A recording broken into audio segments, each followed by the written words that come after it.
What's going on, guys? Orange Swarm coming at you guys today with another video. And today we're going to be talking about the Detroit Lions signing free agent cornerback Quentin Dunbar. 1 year deal, 28 years old, 6'2", 202 pounds.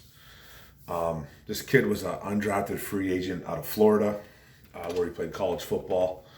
He was a wide receiver, played 4 years as a wide receiver out of Florida. He was a Gator, and he ended up becoming an undrafted free agent in 2015, and the Washington football team ended up picking this kid up. He was a backup wide receiver, played some special teams, and then he obviously caught the eye of one of the defensive coaches for his physicality, and they ended up converting him to cornerback. That's where he played for 5 years as a corner, kind of became the third, fourth, fifth corner off the bench. Didn't really get a lot of playing time for the first 4 years as a Washington member. And then 2019, he actually became a full-time starter and started playing good. He's been banged up. He's been banged up kind of his whole career, though. He's got some knee injuries, some shin injuries, hamstring injuries. Had a significant injury in Seattle when he was shipped off to Seattle in 2020. Missed like 11 games with the Seahawks because of a knee injury. Had to have surgery. But he ended up converting to a DB. So that's pretty impressive there. But the thing that impresses me about this kid is that he was a wide receiver in college. Now, he wasn't a great wide receiver. He ended up going undrafted in the pros, but he had 111 catches, 1,500 yards, and 8 touchdowns in college, 4 years. Ended up somehow hanging on to an NFL job, picking him up. Loved his physicality as a player, and ended up switching him over to DB. So, as a pro, 180 tackles. 5 tackles for loss, 2 quarterback hits, 1 sack, 40 pass deflects, 10 interceptions, 1 fumble recovery. So nothing really stands out there as a great player. He's not a playmaker. He's not going to be a guy that's going to get you. He's going to take a ball to the house, even though he did run a 4.44 40 at the combine a few years ago, or a pro day. I forget what it was, but he does have some quicks. He is fast, so you do like that. And thing is, to Seattle, who's a pretty good organization, they ended up giving up a draft pick for this kid. 5th-round draft pick they gave to Washington, and he just didn't have a good year in Seattle with his injuries, and he had some stuff going on as well. But he was going to be a part of that Seattle team. He was going to be a part of that new secondary that they were trying to bring in. They were bringing over Jamal Adams. They brought over Quandre Diggs that used to play for the Detroit Lions. They were trying to revamp that whole secondary, and Quentin Dunbar was a part of that. Just never really became a part of it because he ended up getting hurt. He only played in 6 games. But there's a couple FYIs on this kid, a couple fun facts, and a couple not so fun facts about this guy. One of the fun facts is PFF graded this kid one of their top corners in 2019, where he became a full-time starter when he played for Washington.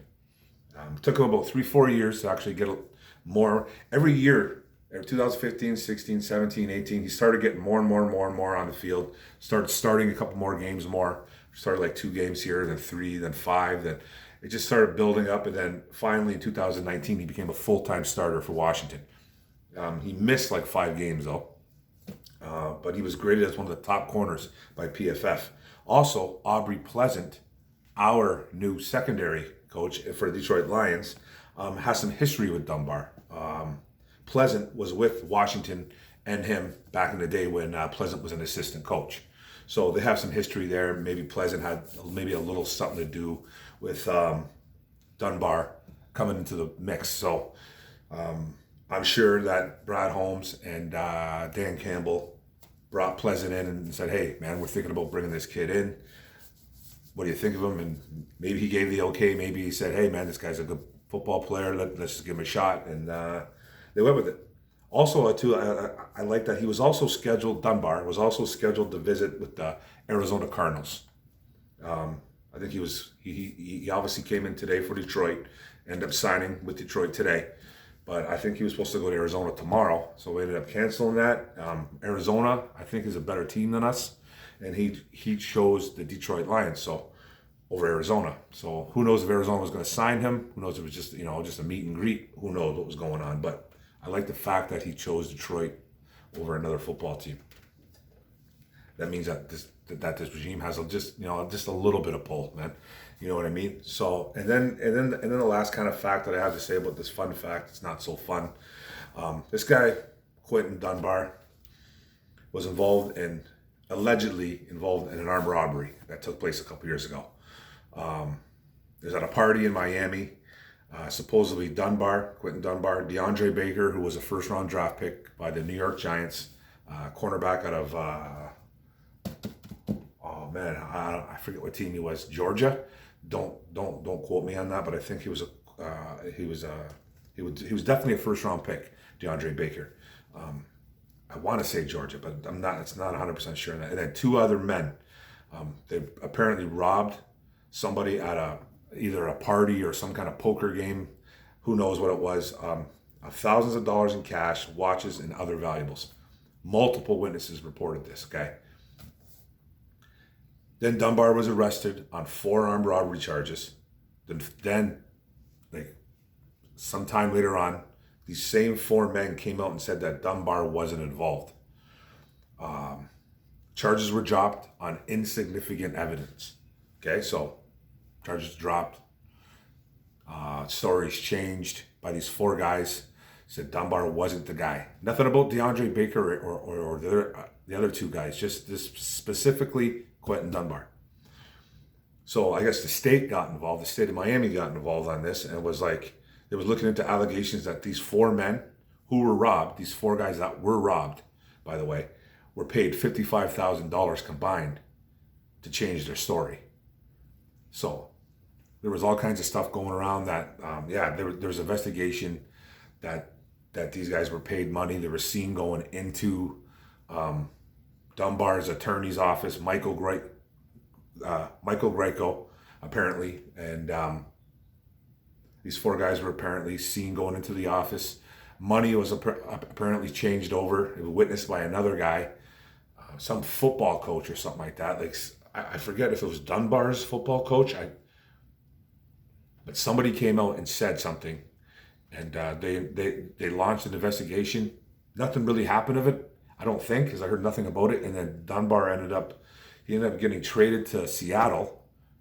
He ended up going on the commissioner's exempt list, but he ended up playing for Seattle that year. So I don't know because Goodell will, even if there's charges dropped, even if stuff never comes full circle, he's usually gonna punish you. You know what I mean? Because there's some type of involvement, right? So I don't really know what his suspension was, but he ended up not going to jail. It ended up not coming full circle that people were paid off to lie about their story, and he ended up playing for the Seattle Seahawks. He just unfortunately had a bad year. Rumors were that he just wasn't right in the head that year, last year, because of all these allegations about the robbery. That he wasn't right mentally. He wasn't prepared. Didn't have a good year. Ended up getting hurt. Just wasn't all there. Now he's ready to rock. He's a Detroit Lion, and what I think we're getting in this story, I think is done. I think this story is done with the robbery stuff. I'm pretty sure it's over now because it happened a couple years ago, and I don't know if it's been to court or anything like that. Maybe it still could be, but as far as I know, charges were dropped on him. So he's a Detroit Lion now, guys. He's a Detroit Lion. This goes to show you too, because I know this has been kind of going around for a few days now that Dunbar was apparently coming to town for a visit or workout, whatever it was, and you see a lot of people on social media saying, no way that Dan Campbell, Brad Holmes are going to sign a guy like this. He has too much baggage. Too much baggage. Okay, well, the choir boy scenario is done with in Detroit, guys. It's over. it's over. Okay, if this kid can play some football, I'm not saying he's not Deion Sanders, man. He's not. He's, you know what I mean. He's not. He's not the best cornerback in the NFL. He's not Stephon Gilmore. I'm not saying anything like that. I'm just saying that this kid can play some football. He's had some stuff that's happened to him in the past with injuries. He's had some stuff that happened to him with these alleged armed robbery charges that were dropped. So he's had kind of a rough road. But he's no angel, probably. This kid's probably no angel, and this new regime is going to take chances on guys with a little bit of character issue. People were adamant, fans were adamant that we were not going to sign this guy because there was some character flaws to him. Well, newsflash, he's a Lion. He's a Detroit Lion now. He's no savior. It's a one-year deal. What you're getting out of a kid like this, 28 years old, you're getting a guy that's been in the league for about 6 years. And you're getting a guy that's a big kid at 6'2", 200 plus pounds. He's a big corner. So he's got some size. He's going to jam a wide receiver. He's going to play physical on you. He's going to play the run well. And he can run with a wide receiver. Now, he's not the greatest cover guy, but he's had some pretty good years. 2019 being one of his best.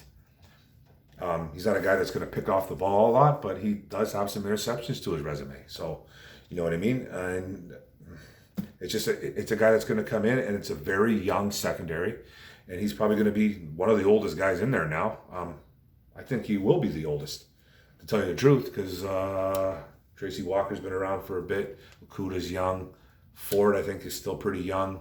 Oruwarie's young. So he's coming in as the older guy, and he's going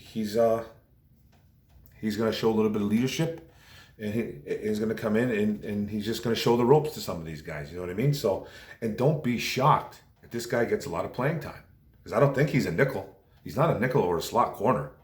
I don't want to say that Jeff Okudah or Amani Oruwarie's jobs are in jeopardy. But it's no guarantee that this guy doesn't steal one of these jobs. It's no guarantee. I hope he doesn't take Okudah's job. I really don't. Oruwarie had a little bit of a down year last year, but he was put into a situation where he had to play number one corner for a bit, and I just don't think that's him. But he is a really good number two if you just stick him at number two. But don't be shocked if he takes Oruwarie's job. It's not in stone that Oruwarie is the number two on this team. Quentin Dunbar could come in and do that, man. He could.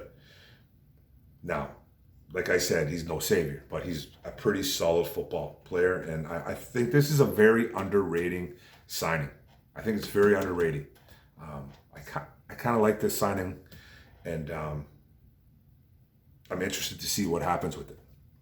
I like his size. Could he possibly even be moved to safety? I doubt it, but you never know. He does have pretty good size, 6'2", 200 plus. So you never know. But he's basically a corner, and he's not a slot or a nickel. So let's see what happens, guys. But thanks for the video.